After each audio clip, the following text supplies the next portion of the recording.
नमस्कार दोस्तों, स्वागत है आप सभी का आपके अपने YouTube channel biology GK classes में।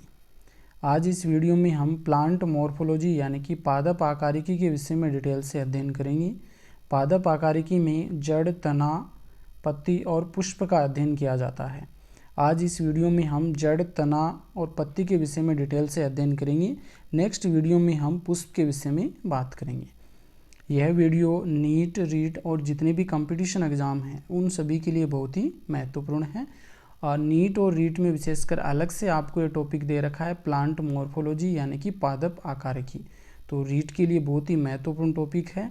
तो आप इस वीडियो को शुरू से लेकर अंत तक ध्यानपूर्वक देखिए और यदि अभी तक आपने मेरे चैनल को सब्सक्राइब नहीं किया है तो सब्सक्राइब ज़रूर कर लीजिए। तो आइए शुरू करते हैं। आज का हमारा टॉपिक है प्लांट मॉर्फोलॉजी यानी कि पादप आकारिकी, जिसमें सबसे पहले हम बात करते हैं मूल यानी कि जड़ के विषय में। रूट मूल पादप का अंतःभूमिक भाग होता है, यानी कि ये जो भूमि होती है उसके अंदर ग्रो करता है, भूमि के अंदर ही पाया जाता है, जो मूलांकुर से विकसित होता है। तो ये यहाँ पर दो टर्म आपको समझना बहुत ज़रूरी है कि जब बीज का अंकुरण होता है, बीज का अंकुरण होता है तो उस समय दो भाग बनते हैं। एक तो होता है मूलांकुर और एक होता है प्रांकुर। मूलांकुर और प्रांकुर। मूलांकुर से जड़ विकसित होती है या जड़ का निर्माण होता है, और प्रांकुर से जो हमारा तना होता है, जो वायवीय भाग होता है जिसे हम प्रोह भी कहते हैं, उसका निर्माण प्रांकुर से होता है। तो दोनों ही क्वेश्चन आपके लिए बहुत इंपॉर्टेंट है कि जड़ का निर्माण किससे होता है, मूलांकुर से होता है, और तने का निर्माण किससे होता है, प्रांकुर से होता है। नेक्स्ट, मूल में कौन कौन सी विशेषता पाई जाती हैं उनकी हम बात करते हैं। मूल की विशेषताओं की बात करें तो सबसे फर्स्ट है कि मूल धनात्मक गुरुत्वानुवर्ती, धनात्मक जलानुवर्ती और ऋणात्मक प्रकाशानुवर्ती होता है। हम जानते हैं कि पृथ्वी में गुरुत्वाकर्षण बल पाया जाता है, तो ये जड़ें होती हैं गुरुत्वाकर्षण की साइड में वृद्धि करती हैं, गुरुत्वाकर्षण की तरफ ये इस प्रकार से नीचे की ओर वृद्धि करती हैं। इस कारण इसे हम धनात्मक गुरुत्वानुवर्ती कहते हैं। जहाँ पर जल अधिक होगा या जिस दिशा में जल अधिक होता है उस दिशा में ये अधिक वृद्धि करती हैं, इस कारण इन्हें हम धनात्मक जलानुवर्ती कहते हैं। ऋणात्मक प्रकाशानुवर्ती, तो हमेशा जो जड़ें होती हैं ये सूर्य का जो प्रकाश होता है या सूर्य होता है उसकी विपरीत दिशा में अधिक वृद्धि करती हैं। तो प्रकाश के विपरीत दिशा में वृद्धि करने के कारण इसे हम क्या कहते हैं, ऋणात्मक प्रकाशानुवर्ती कहते हैं। देखो यहाँ पर आगे आपका सूट सिस्टम आएगा यानी कि प्रोह तंत्र आएगा, वो हमेशा धनात्मक प्रकाशानुवर्ती होता है। तने की जब हम बात करेंगे तो उसमें वो भी आपको ध्यान में रखना है। तो यहाँ पर ये तीनों टर्म आपकी क्लियर होनी चाहिए कि मूल धनात्मक गुरुत्वानुवर्ती, धनात्मक जलानुवर्ती और ऋणात्मक प्रकाशानुवर्ती होती है। मूल में हरित लवक का अभाव होता है। तो सामान्यतः जो जड़ें होती हैं भूरी और काली होती हैं, रंग में भूरी या काली देखने को मिलती हैं। इनमें हरित लवक का अभाव होता है और हरित लवक की अनुपस्थिति के कारण ये प्रकाश संश्लेषण जैसी क्रियाएं नहीं कर पाती हैं। नेक्स्ट है मूल पर पत्ती, कलिका, पर्व व पर्व संधियाँ नहीं पाई जाती हैं। तो जड़ें होती हैं उन पर पत्तियाँ नहीं पाई जाती हैं, कलिकाएँ, पर्व व पर्व संधियाँ ये नहीं पाई जाती हैं।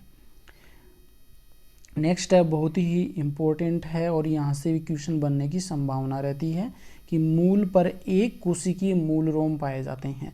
देखो इसमें हम मूल की भी बात करते हैं और साथ में तने की भी बात कर लेते हैं।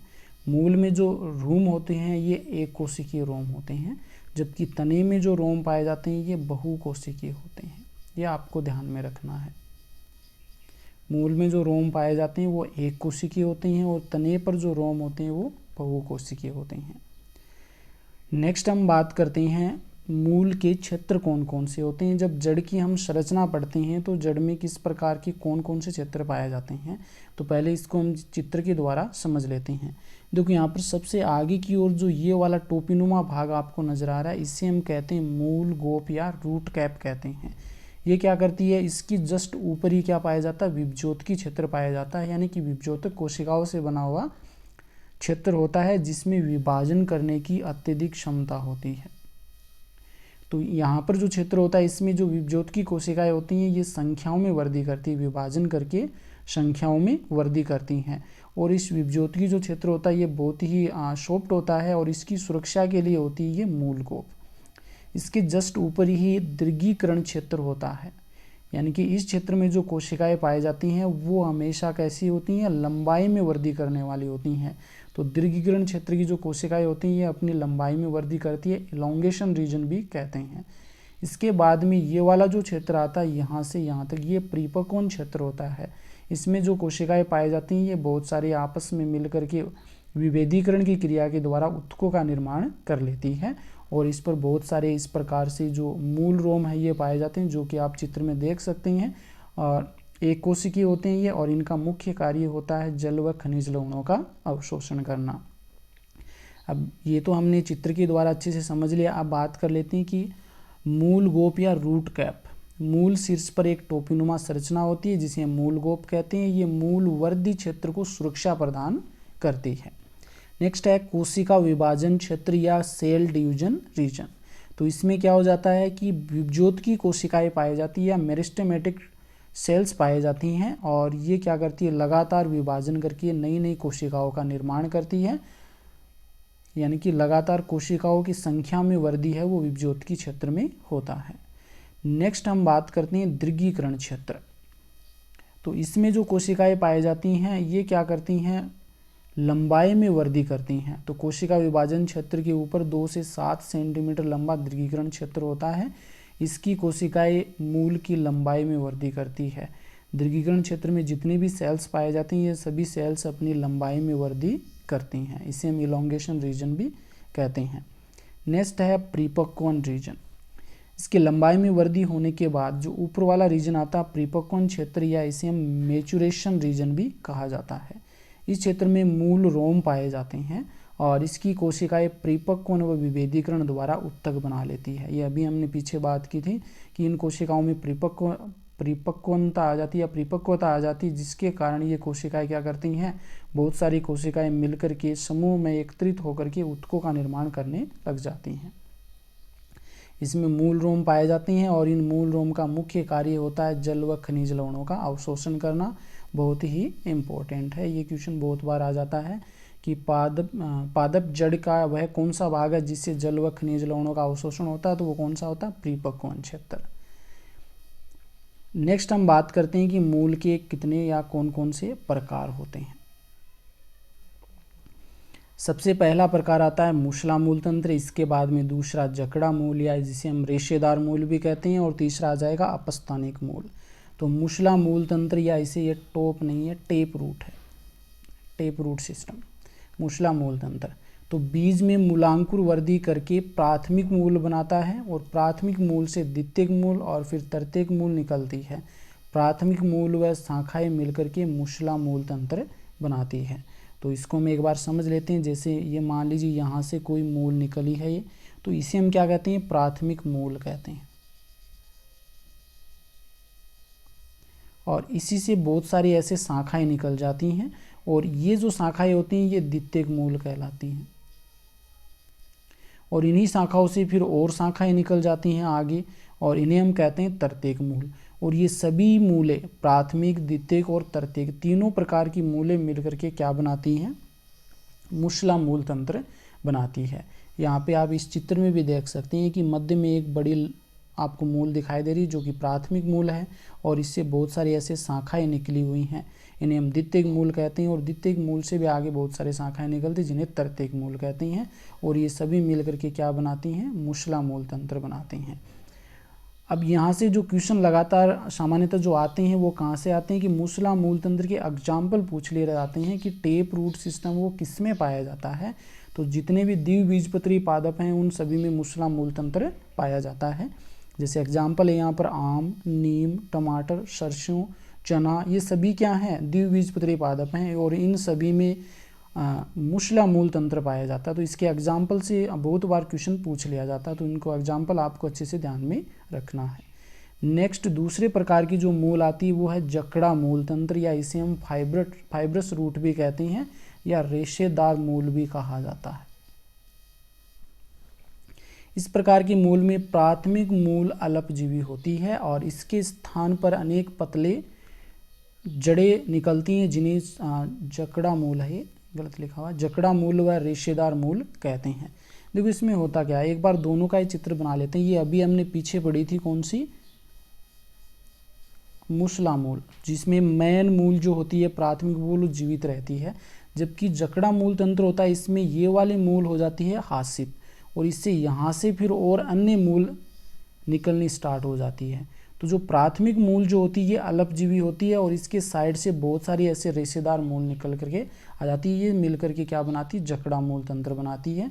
जैसा कि आप इस चित्र में भी देख सकते हैं कि जो प्राथमिक मूल होती है वो तो अल्पजीवी होती है और उसके साइड से बहुत सारी मूलों की शाखाएं निकल जाती हैं। ये क्या कहलाती हैं, मिलकर के रेशेदार मूल या जकड़ा मूल तंत्र बनाती हैं।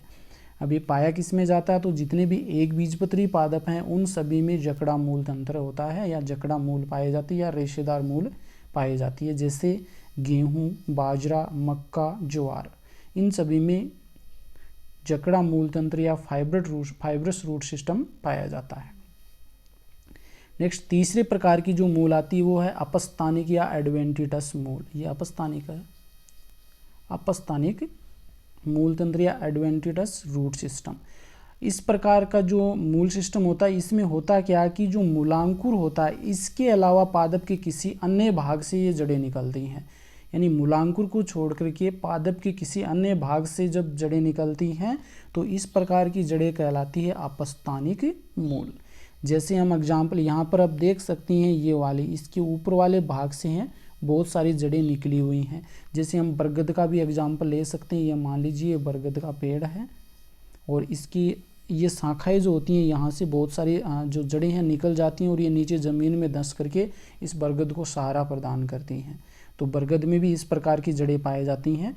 इसमें आपको ध्यान में रखना है कि मूलांकुर के अलावा पादप के किसी अन्य भाग से ये जड़ें विकसित होती हैं और इन जड़ों को हम अपस्थानिक मूल कहते हैं। जैसे बाजरा, ज्वार, घास, बरगद, इन सभी में अपस्थानिक मूल तंत्र पाया जाता है। नेक्स्ट हम बात करते हैं मूलों के रूपांतरण की। तो जड़ें होती हैं ये अलग अलग प्रकार से रूपांतरित हो जाती हैं। जैसे कुछ जड़ें होती हैं वो खाद्य पदार्थों का संग्रह करके मोटी मांसल हो जाती हैं। कुछ जड़ें जो दलदलीय भागों में होती हैं ये वायवीय रूप में यानी कि ज़मीन से निकल करके बाहर आ जाती हैं, जहाँ पर ऑक्सीजन की क्या होती है, कमी होती है और ऑक्सीजन की पूर्ति को कंप्लीट करती है या पूर्ति करती है। तो देखो खाद्य संग्रह हेतु जो रूपांतरण है इसकी बात करें तो कुछ पादपों में जड़ें खाद्य पदार्थों का संग्रह कर मांसल हो जाती है, मोटी हो जाती है। इसके एग्जाम्पल हैं गाजर, शलजम, शकरकंदी, इसके एग्जाम्पल हो गए। इसमें भी क्या होते हैं, अलग अलग प्रकार के हमें देखने को मिलते हैं रूपांतरण। जैसे कुछ जड़ें होती हैं वो क्या करती हैं, तर्कु रूप धारण कर लेती हैं। तो तर्कुरूपी जो होती हैं ये सामान्यतः आपने मूली देखी होगी, तो मूली का जो आकार होता है वो किस प्रकार का होता है, तर्कुरूपी होता है। हम बात करें तो शंकुरूपी, शंकुरूपी कौन सी हो जाएंगी, तो जितनी भी गाजर जो आपने देखी होगी तो गाजर क्या होती है, ऊपर से मोटी होती है नीचे से पतली होती है, ये शंकुआकार इनका आकार होता है। तीसरा हो जाएगा कुंभी रूपी, कुंभी रूपी तो ये जो शलजम है, चुकंदर है, देखो यहाँ पर आप देख सकते हैं ये वाली जो शलजम है, चुकंदर है, इन सभी में क्या होता है, कुंभी रूपी रूपांतरण होता है। तो तर्कुरूप जो होता है ये मूली में, शंकुरूपी गाजर और कुंभी रूपी शलजम में होता है। ये खाद्य पदार्थों हेतु रूपांतरण होते हैं। नेक्स्ट रूपांतरण है श्वसन हेतु रूपांतरण। दलदली व क्षारीय भूमि में उगने वाले पादपों की जड़ें वृद्धि कर भूमि के ऊपर आ जाती है, इन्हें न्यूमेटोफोर मूल भी कहते हैं। ये श्वसन में सहायक होती है और इस कारण इन्हें श्वसन मूल भी कहा जाता है। देखो सामान्यतः हम बात करें तो ये जड़ें क्या होती हैं, जहाँ पर ऑक्सीजन की कमी होती है, जो दलदली क्षेत्र होता है वहाँ पर उगती हैं और वहाँ पर ये भूमि से बाहर निकल कर के वायु के संपर्क में आ जाती है और जहाँ पर वायु के संपर्क में आती है इस प्रकार से बहुत सारे यहाँ पर छिद्र पाए जाते हैं। इन छिद्रों को हम न्यूमेटोफोर कहते हैं। ये क्या करती है, श्वसन के द्वारा ऑक्सीजन की पूर्ति करती है। ऑक्सीजन वो पादप को प्रदान करती है श्वसन के माध्यम से और इस कारण इसे श्वसन मूल भी कहते हैं। किसमें पाए जाती हैं, राइजोप्स है, एविसिनिया है, जो दलदली क्षेत्र में पाए जाने वाले पादप हैं उनमें ये श्वसन मूल पाए जाती हैं और इन्हें हम मैंग्रोव वनस्पति भी कहा जाता है। ये भी आपको ध्यान में रखना है। नेक्स्ट रूपांतरण है सहारा प्रदान करने हेतु रूपांतरण। कुछ पादपों में जड़ें वायवीय शाखाओं से निकलकर लटक जाती है और तथा भूमि में प्रवेश कर वृक्ष को या पेड़ को सहारा प्रदान करती है, इन्हें अवस्तंभ मूल भी कहते हैं। देखो इस बरगद के पेड़ में आप देख सकते हैं कि नीचे को और इस प्रकार से लटक जाती है और भूमि के संपर्क में आकर के भूमि में प्रवेश कर जाती है और उस पेड़ को या पादप को सहारा प्रदान करती है। इस कारण इसे अवस्तंभ मूल कहा जाता है, जैसे कि बरगद। कुछ पादपों में पर्णसंधियों व तने के आधार से जड़ें निकल करके पादप को सहारा प्रदान करती हैं, जैसे कि मक्का, बाजरा, गन्ना, केवड़ा, इन सभी में क्या होता है, सहारा प्रदान करने वाली जड़ें पाई जाती हैं और इन जड़ों को अवस्तंभ मूल भी कहा जाता है, अवस्तंभ मूल भी कहा जाता है। देखो इसके अलावा कुछ जड़ों के रूपांतरण और मिलते हैं जिसकी भी हम बात कर लेते हैं, जैसे कि पुलकित जड़ें। ये खाद्य पदार्थों के संग्रहण के लिए रूपांतरित होते हैं। पुलकित जड़ें ये किस में पाई जाती है, डहेलिया में पाई जाती है। और एक आ जाती है मणिकाकार जड़ें, मणिकाकार या मालाकार जड़ें। ये मिलती है अंगूर और जो करेला हैं इनकी जड़ें हैं वो इस प्रकार से होती है। इसमें बहुत सारी गांठें सी बन जाती है जगह जगह पर कि एक माला का रूप धारण कर लेती है। इसके अलावा हम बात करें तो कंदील जड़ें भी होती हैं। कंदील जड़ों की हमने पीछे भी बात कर ली, जो किसमें पाई जाती है, जो शक्करकंदी है उनमें कंदील जड़ें देखने को मिलती है।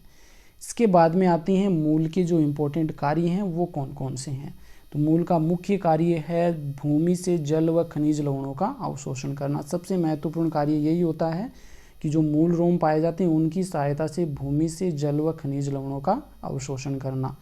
मूल तंत्र पादप को भूमि में स्थिर रखने में सहायक होता है, यानी कि पादप होता है उसे भूमि में स्थिर रखने के लिए भी या सहारा प्रदान करने के लिए भी मुख्य कार्य करती है। इन कार्यों के अलावा भी मूल जो जड़ है ये भोजन संचय का कार्य करती है। जैसे हमने पीछे पढ़ा गाजर है, शक्करकंदी है, मूली है, इन सभी में क्या होता है, भोजन संचय होता है। शोषण का कार्य भी करती है, जैसे निमेटोड या शोषण मूल जो होती हैं। सहारा प्रदान करने का कार्य भी है वो किया जाता है इनके द्वारा। इसके अलावा हम बात करते हैं कायिक जनन में भी सहायक होती हैं ये जड़ें। देखो कुछ हैं जड़ें हैं वो जैसे आर्किड जैसे पादप हैं उनमें पाई जाती है। उन जड़ों में क्या होता है, वेलामेन नामक टिश्यू पाया जाता है, वेलामेन नामक उत्तक पाया जाता है। इन जड़ों को हम आर्द्रताग्राही जड़ें भी कहते हैं। ये वेलामेन जो उत्तक होता है ये क्या करता है, वायु से जल जो नमी है उसको अवशोषित करता है और इस जल को आर्किड पादप है या जो अधिपादप हैं उनको प्रदान करता है। तो वेलामेन ये आपको ध्यान में रखना है कि आर्किड में कौन सा उत्तक पाया जाता है, तो वेलामेन टिश्यू होता है, ये आर्द्रताग्राही उत्तक होता है और ये क्या करता है, अधिपादपों में पाया जाता है। वायुमंडल की नमी को अवशोषित करने का कार्य करता है वेलामेन टिश्यू। ये हो गया जड़ के विषय में। नेक्स्ट हम बात करते हैं तना या जिसे हम स्टेम भी कहते हैं, स्तंभ भी कहते हैं। तना पादप का वायवीय भाग होता है। ये अभी हमने पीछे बात की थी कि जो बीज है या अंकुरित बीज जब अंकुरित होता है उसमें दो भाग होते हैं, एक तो होता है मूलांकुर, एक परांकुर। तो मूलांकुर से तो क्या होता है, रूट सिस्टम या जो जड़ें होती हैं वो विकसित होती हैं, और परांकुर जो होता है परांकुर से शूट सिस्टम या प्रोह तंत्र विकसित होता है। ये जो प्रोह तंत्र होता है ये पूरा ही क्या होता है, एक वायवीय भाग होता है, इसी का भाग होता है तना। ये परांकुर से विकसित होता है, ये आपको ध्यान में रखना है। नेक्स्ट हम बात करते हैं तने की जो मुख्य लक्षण है वो कौन कौन से हैं। तना ऋणात्मक गुरुत्वानुवर्ती होता है, धनात्मक प्रकाशानुवर्ती होता है। देखो यहाँ पर हमने जड़ों की जब बात की थी तो जड़ें होती हैं ये धनात्मक गुरुत्वानुवर्ती होती हैं, क्योंकि ये क्या करती है, जो जमीन होती है उसकी अंदर की ओर वृद्धि करती है। लेकिन तनों में ऐसा नहीं होता है। तने जो होते हैं ये ऊपर की ओर मूवमेंट करते हैं, यानी कि जो हमारा सूर्य होता है या जो प्रकाश होता है उसकी दिशा में वृद्धि करते हैं। जैसा कि आप इस चित्र में भी देख सकते हैं, ये नीचे मान लीजिए आपकी पृथ्वी यानी कि धरती होगी, ये जमीन की ओर वृद्धि करती हैं जड़ें, और ये तना हो गया जो ऊपर की ओर वृद्धि करता है। इस कारण तना कैसा होता है, ऋणात्मक गुरुत्वानुवर्ती होता है। धनात्मक प्रकाशानुवर्ती होता है, तो ऊपर प्रकाश की ओर गति करता है, जबकि जड़ें प्रकाश की विपरीत दिशा में गति करती है, और जो तना होता है ये प्रकाश की ओर वृद्धि करता है, इस कारण धनात्मक प्रकाशानुवर्ती कहते हैं। यहाँ पर जो अपरिपक्व अवस्था में जब तना होता है, यानी कि जब शुरुआत में नया पादप बनता है, तो उस समय क्या होता है, जो तना होता है वो हरा होता है, क्योंकि इसमें उस समय प्रकाश संश्लेषण की क्रिया वो तने के द्वारा ही की जाती है, उसमें क्लोरोफिल पाया जाता है। परंतु बाद में ये तना है वो काष्ठीय व भूरा हो जाता है। तने पर पर्व व पर्व संध्या पाई जाती है, जिन्हें हम गांठ कहते हैं। यानी कि तने पर आपने देखी होगी इस प्रकार से पर्व व पर्व संध्या देखने को मिलती है। जब आप गन्ने या बांस का जो पौधा देखते हैं तो उसमें आपको स्पष्ट रूप से ये दिखाई देती हैं। तने पर शाखाएं, पत्तियां, पुष्प, फल आदि विकसित होते हैं। तो यानी कि जो तना होता है ये शाखाओं को धारण करता है, पत्तियों को धारण करता है, पुष्प को धारण करता है और फलों को भी धारण करता है। ये हो गए तने के जो मुख्य विशेषताएं हैं। नेक्स्ट हम बात करते हैं तने के रूपांतरण। जिस प्रकार से जड़ के रूपांतरित रूप होते हैं उसी प्रकार से तने के भी रूपांतरित रूप पाए जाते हैं। तो सबसे पहले हम बात करते हैं खाद्य संग्रह हेतु रूपांतरण। कई पादपों में भूमिगत तना मार्शल होकर के खाद्य पदार्थों का संग्रह करता है। देखो तने सामान्यतः 3 प्रकार के पाए जाते हैं। एक तो भूमिगत तना होता है, एक अर्धवायुवीय तना होता है, एक होता है वायुवीय तना। तो ये जो भूमिगत तना है उसका रूपांतरित रूप है। इसमें आपके आलू, अदरक, अरबी ये सभी इसके एग्जाम्पल हो जाएंगे। इनको हम आगे भी बांट सकते हैं। जैसे आलू होता है ये एक प्रकार का कंदीय रूप होता है, अदरक और अरबी होती हैं ये परकंद होते हैं। और इसके अलावा हम बात करें तो जो सलगकंद है एक प्रकार का, ये भी क्या होता है, तने का रूपांतरित रूप है। ये आपका जो प्याज है और लहसुन ये सभी क्या है, सलगकंद के रूपांतरित है। और इसके अलावा हम बात करें तो घनकंद जो होता है ये भी एक प्रकार का रूपांतरित तनाई होता है, और इसमें आपके जिमीकंद हो जाएगा और जो पुदीना वगैरह वो इसी में आ जाएगा घनकंद के अंदर। तो ये हो गया आपके खाद्य संग्रह हेतु रूपांतरण। नेक्स्ट हम बात करते हैं सहारा प्रदान करने हेतु रूपांतरण। तो शाकीय पादपों का तना पतली कुंडलित परतान में बदल जाता है, जो पादप को ऊपर चढ़ने में सहायता करता है। यानी कि सहारा प्रदान करने के लिए इसमें जो तना होता है, आपने देखा होगा जो लौकी वगैरह जो होती है, देखो यहाँ पर आपको ये जो नज़र आ रहा है इसमें क्या होता है, ये जो शाखाएँ होती हैं इससे इस प्रकार से जो कुंडलित होकर के एक लंबी परतान के रूप में ये क्या करता है, आरोहण का कार्य करता है, जो पादप होता है उसको सहारा प्रदान करता है। और इस प्रकार का जो रूपांतरण है वो लौकी, तोरई, अंगूर, खीरा इन सभी में देखने को मिलता है। नेक्स्ट है सुरक्षा हेतु रूपांतरण। अनेक पादपों में तने से काष्ठीय सीधे नुकीले कांटे विकसित हो जाते हैं, जो पादप को पशुओं से सुरक्षा प्रदान करते हैं। देखो आपने बबूल है, नींबू है, गुलाब ये देखे होंगे, जैसे जिस प्रकार से यहाँ पे कोई शाखा निकलती है तो इस शाखा के पास में यहाँ से कोई कांटा विकसित हो जाता है, यानी कि नुकीले कांटे हैं वो विकसित तने के रूपांतरण के रूप में विकसित हो जाते हैं।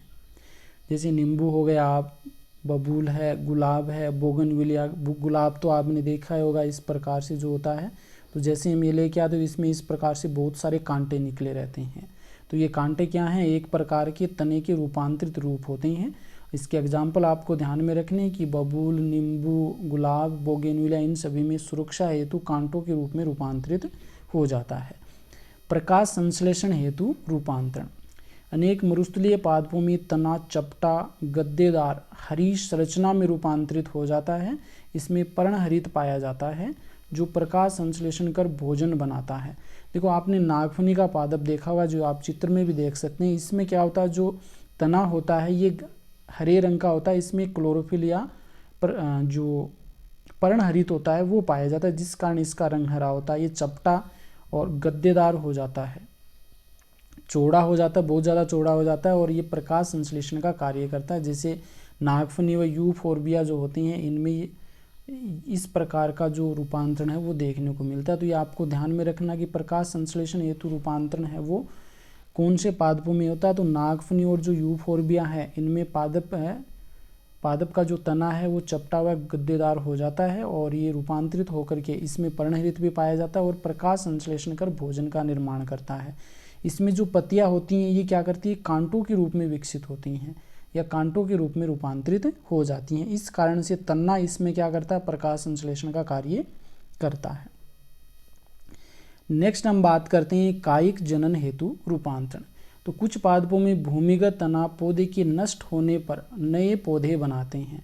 तो कई बार क्या होता है, भूमिगत तना हो जाता है। ये क्या करता है, जो मुख्य पौधा उसका नष्ट हो जाने के बाद नए पौधे का निर्माण भी इसके द्वारा किया जा सकता है।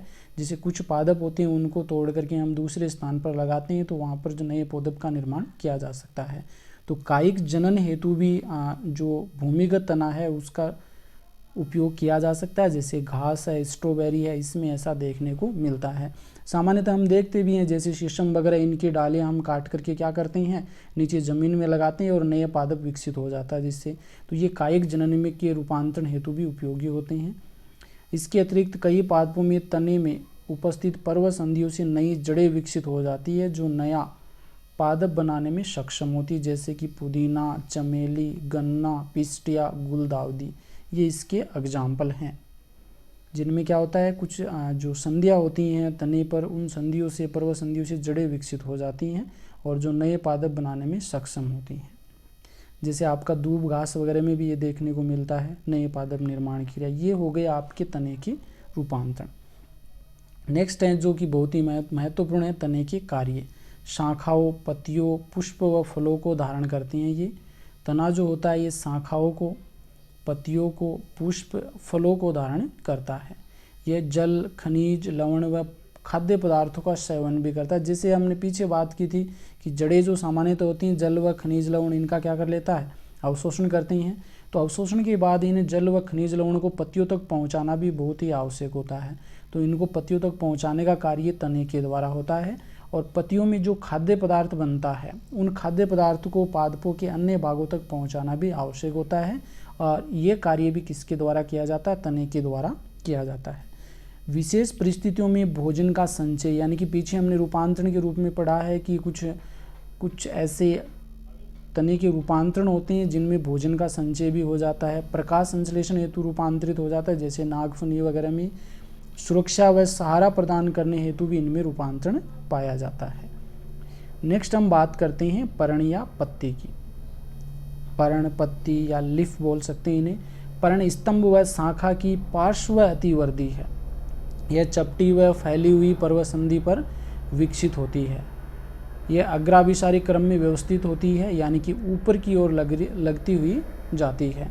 पत्ती की कक्ष में कली निकलती है। ये देखो यहाँ पर आप देख सकती हैं, ये पत्ती निकली तो उसके नीचे की ओर छोटी सी आपको कली नजर आ रही है जो कि शाखा बनती है। ये बाद में क्या हो जाएगी, आगे फैल करके एक शाखा का निर्माण कर लेती है। पत्तियां सामान्यतः हरी व प्रकाश संश्लेषण कर भोजन का निर्माण करती है। तो ये पत्ती की आप संरचना देख सकती हैं कि ये सामान्यतः चौड़ी होती है, चपटी होती है, पर्वसंधि से विकसित होती है, अग्राभिसारी क्रम में लगी होती है और जहाँ से पत्ती निकलती है उसके कक्ष से एक कली निकलती है और वो कली आगे जाकर के शाखा बनाती है। यह हरे रंग की होती है और इस कारण ये प्रकाश संश्लेषण के द्वारा भोजन का निर्माण करती है। और जिस स्थान पर जो पत्ती है वो लगी होती है किससे, तने से, तो उसको बोलते हैं हम पत्राधार। या इसके बाद में जो पत्राधार है यहाँ से, यानी कि जो तना है और जो पत्ती का जो पर्णफलक है, इसके मध्य जो डंठल नुमा भाग होता है उसे हम पर्णवृंत कहते हैं। और इसके बाद में ये जो फैला हुआ भाग होता है लंबा, इसे हम पर्णफलक कहते हैं। और इसके मध्य में एक लंबी शिरा निकली रहती है जिसे मध्य शिरा कहते हैं। और फिर छोटी छोटी शाखाएं, इस प्रकार से ये शिराएं निकली रहती हैं, इसे हम छोटी शिराएं या शिराएं कहते हैं। ये पत्ती की सामान्य संरचना होती है। तो एक बार इसकी हम बात कर लेते हैं। पत्ती की 3 प्रमुख भाग होते हैं, पर्णाधार या लिफ बेस। पर्ण का वह भाग जिसके द्वारा पर्ण तने व शाखा से जुड़ी रहती है, जिसे हम पर्णाधार कहती हैं। तो मान लीजिए यहाँ से इस प्रकार से जुड़ी रहती है, तो ये वाला भाग क्या कहलाता है, पर्णाधार या लिफ बेस कहलाता है। इसके आधार पर एक छोटी या 2 छोटी पत्तियों के समान प्रवर्ध होते हैं जिन्हें अनुपर्ण कहते हैं। देखो यहाँ पर कुछ पादपों में इस प्रकार से निकले रहती हैं। ये जो छोटी छोटी संरचनाएं होती हैं इन्हें हम अनुपर्ण कहते हैं। एक बीजपत्री व लेग्यूमिनोसी कुल के पादपों में पर्णाधार फूला हुआ होता है। ऐसे पर्णाधार को पर्णवृंत तल्प कहते हैं। यानी कि एक बीजपत्री पादप और जो लेग्यूमिनोसी कुल के पादप हैं जिसमें मटर है, चना है, ये सभी आते हैं, इनमें पर्णाधार क्या होता है, फूला हुआ होता है। और ऐसे जो पर्णाधार होते हैं इन्हें पर्णवृंत तल्प कहते हैं। नेक्स्ट पर्णवृंत की बात करते हैं तो पर्ण के डंठल नुमा भाग को पर्णवृंत कहते हैं, यानी कि यहाँ से जब पत्ती निकलती है तो ये वाला जो भाग है बीच वाला डंठल नुमा भाग ये कहलाता है पर्णवृंत। यह पर्णफलक को उपयुक्त सूर्य का प्रकाश ग्रहण करने के लिए आगे की ओर अग्रसर करता है। यदि पादपों में पत्तियों के पर्णवृंत उपस्थित हो तो इन पत्तियों को सैवरंत पत्ती कहते हैं, यानी कि पर्णवृंत अगर पत्ती में है तो इसे सैवरंत पत्ती कहते हैं, यदि उपस्थित नहीं है तो इसे अवरंत पत्ती कहते हैं। सैवरंत की बात करें तो आपने देखा होगा जिसमें जो बरगद है, आम है, पीपल है, इन सभी में क्या होती है ये पर्णवृंत पाया जाता है, तो ये सैवरंत पत्तियाँ होती हैं। अवरंत में देखें तो बाजरा हो गया, गेहूँ हो गया, इन सभी में क्या होता है ये पर्णवृंत नहीं पाया जाता, तो ये अवरंत पत्तियाँ होती हैं। पर्णफलक विस्तारिका, पर्ण का हरा व चपटा व फैला हुआ भाग पर्णफलक कहलाता है, जो लंबा चौड़ा भाग होता है। इस प्रकार से सामान्यतः हम इसे ही देख करके पत्ती कहते हैं। इस प्रकार से जो फैला हुआ भाग होता है ये क्या कहलाता है, पर्णफलक कहलाता है। पर्णफलक के मध्य धागेनुमा संरचना को मध्य शिरा कहते हैं, ये लंबी होती है। मध्य शिरा से अनेक शिराएं व शिरिकाएं निकलती हैं। ये पर्ण को दृढ़ता प्रदान करती हैं तथा जल व खनिज लवण व भोजन आदि का स्थानांतरण का कार्य करती हैं, यानी कि जो शिराएं होती हैं जल, खनिज लवण व भोजन के स्थानांतरण में उपयोगी होती हैं। नेक्स्ट हम बात करते हैं कि पत्तियों में जो शिरा विन्यास होता है वो किस प्रकार का होता है। तो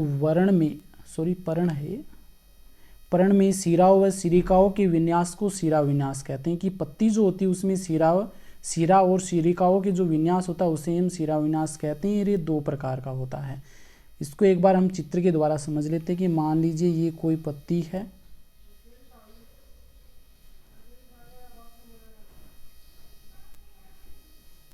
ये कोई पत्ती हो गई और इसमें इस प्रकार से जो शिराएं हैं ये बनी हुई हैं और इसमें एक जाल सा बन जाता है।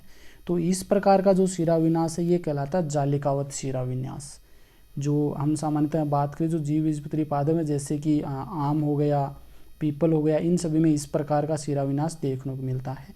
और कुछ जो होती हैं वो इस प्रकार से देखने को मिलती हैं, ये लंबी इस प्रकार से पूरी शाखाओं में लंबी लंबी शिराएं इसमें पाई जाती हैं, जो कि आप देख सकते हैं गेहूं में पाई जाती हैं, बाजरे में देखने को मिल सकती हैं, यानी कि पूरी लंबाई में ये शिराएं फैली रहती हैं, जो आप इस पत्ती में भी देख सकते हैं। यहाँ पर आपको स्पष्ट नजर आ रही होंगी ये वाली। ये तो हो गया जालिकावत शिरा विन्यास और ये हो जाएगा समानांतर शिरा विन्यास। समानांतर शिरा विन्यास, जब शिराएं मध्य शिरा के समानांतर व्यवस्थित होती हैं तो उसे समानांतर शिरा विन्यास कहते हैं। तो ये एक बीजपत्री पादप है, ये गलत लिखा हो यहाँ पर, एक बीजपत्री पादपों में ये पाया जाता है समानांतर शिरा विन्यास, जैसे गेहूं, बाजरा, इन सभी में। जालिकावत शिरा विन्यास, तो जब शिराएं मध्य शिरा से निकलकर पर्णफलक में एक जाल बनाती हैं तो इस प्रकार का जो शिरा विन्यास है वो जालिकावत शिरा विन्यास कहलाता है। और ये द्विबीजपत्री पादपों में देखने को मिलता है, जैसे कि पीपल हो गया, आम हो गया, इन सभी में किस प्रकार का होता है जालिकावत शिरा विन्यास है। जो सेकंड वाली जो आपको ये वाली जो पत्ती होती है ये जालिकावत शिरा विन्यास है और ये हो जाएगा समानांतर शिरा विन्यास। नेक्स्ट हम बात करते हैं पत्ती के प्रकार। पत्ती के प्रकार तो कई प्रकार की होती हैं पत्तियां, जिसमें पहला प्रकार आता है सरल पत्ती या सिंपल लीफ। जब पर्णफलक अछिन्न अथवा कटी हुई न हो, यानी कहीं से कटी हुई न हो और पूर्ण रूप से फैली हुई हो, तो कटाव मध्य शिरा तक न हो, यानी कि सामान्यतः कटाव भी पाए जाते हैं तो मध्य शिरा तक न हो, तो इस प्रकार की पत्ती क्या कहलाती है, सरल पत्ती कहलाती है। जो आप यहाँ पर चित्र में देख सकते हैं ये एक पीपल की पत्ती है, इसमें आपको कटाव है ये मध्य शिरा तक नहीं मिलेंगे। तो जिनमें क्या होते हैं कटाव कम होते हैं और मध्य शिरा तक न हो, इस प्रकार की पत्ती सरल पत्ती कहलाती है। और इसमें जो पर्णफलक होता है वो बहुत बड़ा होता है, जैसे कि आम, बरगद, पीपल, अमरूद, इन सभी में क्या होती है सरल पत्ती पाई जाती हैं। नेक्स्ट है संयुक्त पत्ती या कंपाउंड लीफ। जब पर्णफलक में कटाव मध्य शिरा तक फैल जाते हैं, बीच में फैल जाते हैं, जिसके फलस्वरूप अनेक पर्णक बन जाते हैं, इसे संयुक्त पत्ती कहते हैं। ये दो प्रकार की होती है।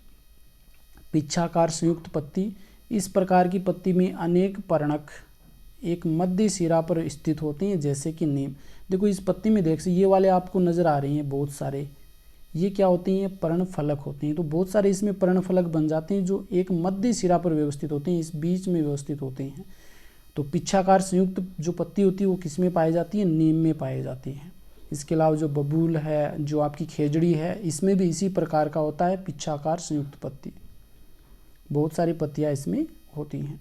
नेक्स्ट है हस्ताकार संयुक्त पत्ती। तो इस प्रकार की पत्ती में अनेक पर्णक एक ही बिंदु अथवा पर्णवृंत के शीर्ष से जुड़े रहते हैं। एक ही बिंदु पर होते हैं या जो पर्णक होते हैं या पर्णवृंत के शीर्ष से जुड़े रहते हैं। जैसे उदाहरण है सिलकोटन वृक्ष, ये सिलकोटन वृक्ष इसमें पाई जाती हैं हस्ताकार संयुक्त पत्ती। नेक्स्ट बात करते हैं, ये पूर्ण विन्यास नहीं है, पर्ण विन्यास है। पर्ण विन्यास पत्तियों की जो स्थिति होती है, तने या शाखा पर पर्णों की व्याख्या नहीं है, संख्या है, या किस प्रकार जो व्यवस्थित है या स्थिति जो होती है उसे हम पर्ण विन्यास कहते हैं। तने या शाखा पर पर्णों की संख्या या व्याख्या या स्थिति को पर्ण विन्यास कहते हैं। ये पादपों में 3 प्रकार का होता है। एकांतर पर्ण विन्यास, इस प्रकार के पर्ण विन्यास में तने या शाखा पर एक अकेली पत्ती पर्ण संधि पर एकांतरित क्रम में लगी रहती है। देखो इस चित्र में आप देख सकते हैं कि एक पत्ती देखो यहाँ पर लग गई, एक आगे इसमें लग गई, फिर एक यहाँ है, फिर यहाँ है, एक के बाद एक इस तरफ, एक इस तरफ, एक इस तरफ, एक इस तरफ, इस प्रकार से एकांतर क्रम में जो पत्तियाँ लगी होती हैं। तो इस प्रकार का जो पर्ण विन्यास है वो कहलाता है एकांतर पर्ण विन्यास।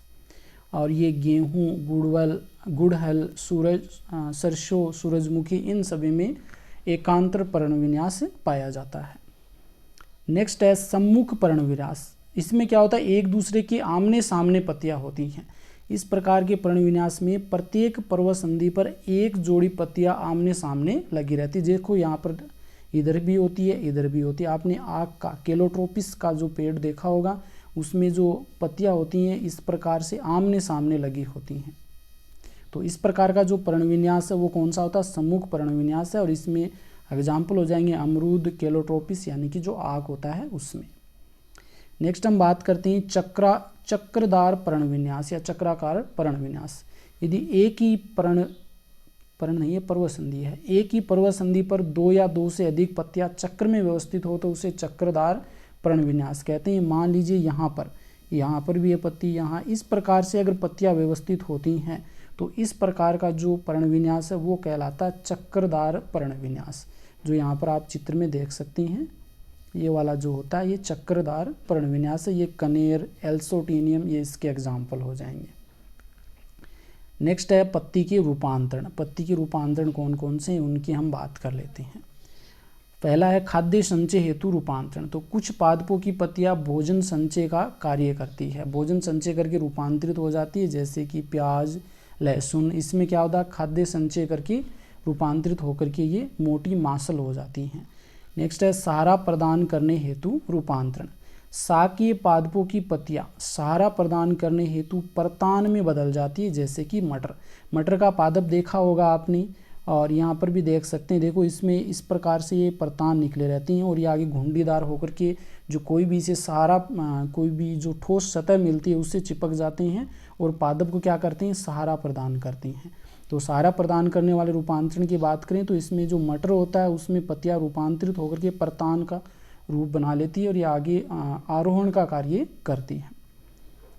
नेक्स्ट हम बात करते हैं सुरक्षा हेतु रूपांतरण। तो अनेक पादपों में पत्तियां कांटों में बदल करके सुरक्षा का कार्य करती है। तो ये पीछे हमने बात की थी, जो नागफनी है, बेर है, केक्टस है, नागफनी है, इन सभी में सुरक्षा हेतु वो पत्तियां वो कांटों में बदल जाती है।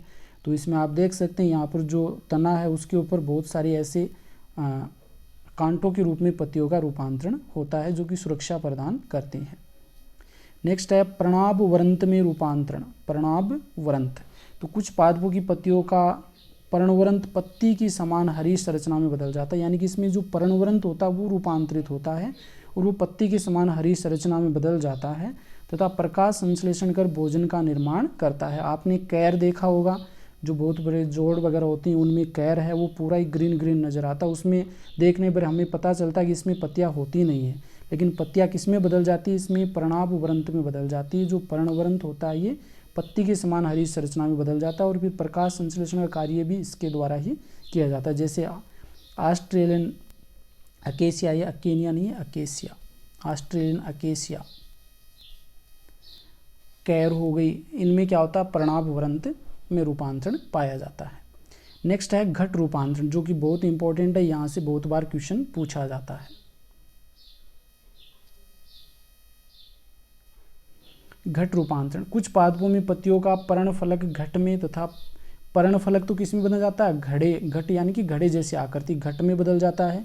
पर्णशिखाग्र उसके ढक्कन में रूपांतरित हो जाता है, जो पर्णफलक होता है वो, और जो कीटों को पकड़ने में सहायक है। ऐसे पादप कीटाहारी पादप कहलाते हैं, जैसे घट पादप, डायोनिया, ड्रोसोरा, विंश, फ्लाइट्रेप, ये सभी क्या हैं, घट रूपांतरण के रूप में होते हैं। ये कीटाहारी पादप हैं और बहुत बार इनसे संबंधित क्वेश्चन है वो कंपटीशन एग्जाम में पूछा जाता है, एग्जाम्पल के रूप में पूछ लिया जाता है। यह आपका कौन सा हो जाएगा, घट पादप है, जिसमें घड़े जैसी आकृति हो जाती है और जो पर्णफलक होता है ये ऊपर ढक्कन के जैसी आकृति बना लेता है। और यहाँ पर ये हो जाएगा वह विंस फ्लाइट्रेप, जैसे जो तितली होती है उसी प्रकार इसके पंख नजर आते हैं। जैसे यहाँ पर कोई कीट वगैरह आकर के बैठता है तो ये क्या हो जाते हैं, बंद हो जाते हैं, और इनकी जो सतह होती है उससे कुछ पाचक रस स्रावित होते हैं और उस कीट का पाचन कर लिया जाता है। तो जहाँ पर नाइट्रोजन की कमी होती है वहाँ पर जो पादप होते हैं उनमें इस प्रकार का रूपांतरण देखने को मिलता है, और कीटों के माध्यम से ये नाइट्रोजन की पूर्ति करते हैं। और यहाँ पर एक पादप आपको ध्यान में रखना, जो यूट्रिकुलेरिया है, जो राजस्थान में भी पाया जाता है, यूट्रिकुलेरिया जो जलीय कीट भक्षी पादप होता है, इसमें भी इसी प्रकार का रूपांतरण होता है, और ये जो कीट होते हैं उनको नाइट्रोजन की पूर्ति करने के लिए उसको भोजन के रूप में ग्रहण करता है। इस प्रकार से ये हो गए पत्ती के रूपांतरण हो गए, पत्ती के कार्य भी इनके साथ में हमने देख लिए। तो इस वीडियो में हमने जड़, तना, पत्ती, इन तीनों के विषय में डिटेल से अध्ययन कर लिया। नेक्स्ट वीडियो में हम पुष्प के विषय में देखेंगे। आज के लिए इतना ही। आप इस वीडियो को अधिक से अधिक शेयर कीजिए ताकि जितने भी ज़रूरतमंद बच्चे हैं उन सभी को इन टॉपिकों की जानकारी है या उनको सहायता मिल सके। धन्यवाद।